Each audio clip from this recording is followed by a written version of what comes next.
حينما غضب الحسن الثاني ملك المغرب وهدد كل مغربي يدعم القضية الفلسطينية غدر قادة فلسطين للمغرب.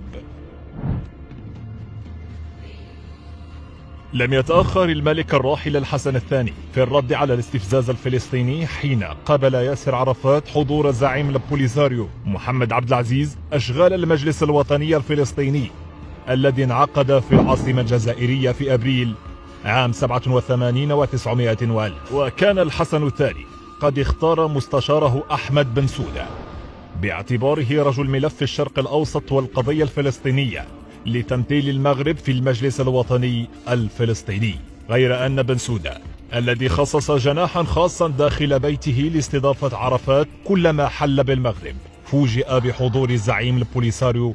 في نفس القاعة، قبل أن تصبح المفاجأة أكبر حين حرص عرفات على مصافحة عبد العزيز ثم السماح له بإلقاء الكلمة قال فيها إن الشعب الصحراوي يعاني نفس المعاناة الفلسطينيين مع الاحتلال ويقصد بها المغرب. وساعتها قرر بن سودة الانسحاب وبعث برقية إلى الحسن الثاني لإخباره بالواقعة. وبعد بضعة ساعات ألقى الملك الراحل خطابا شهيرا بالدارجة ما زال يذكره الجيل الحالي هدد فيه كل مغربي استمر في دعم القضية الفلسطينية رمزيا أو ماديا، وذلك بتلطيخ باب بيته كما كان يفعل المغاربة قديما. وهذا بعض ما جاء فيه: ولقد أصدرنا أمرا إلى جميع ممثلين كانوا رسميين أو غير رسميين يمثلون الأحزاب السياسية أو الهيئات الأخرى أنهم إذا حضروا أي حفل دولي وقام أي فلسطيني يتكلم عن فلسطين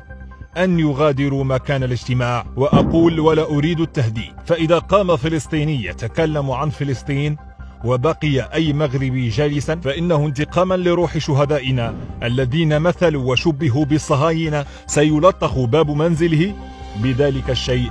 الذي لا يذكر، ويقصد بها البراز. وبدا الحسن الثاني في خطابه منفعلا جدا، ذلك أنه لم يكن يتصور أبدا أن أصدقائه الفلسطينيين في منظمة التحرير سيطعنون المغرب في الظهر، وهو الذي حرص على أن يخرج مؤتمر القمة العربية المنعقد بالرباط يوم 26 أكتوبر 74 و900 وألف بتوصية تفيد أن منظمة التحرير الفلسطينية هي الممثل الوحيد والشرعي للشعب الفلسطيني. مشاهد قناة شعلة الأمل، ما تنساش الاشتراك في القناة والضغط على زر الجرس، وما تنساوش تشوف الفيديوهات اللي فاتوا.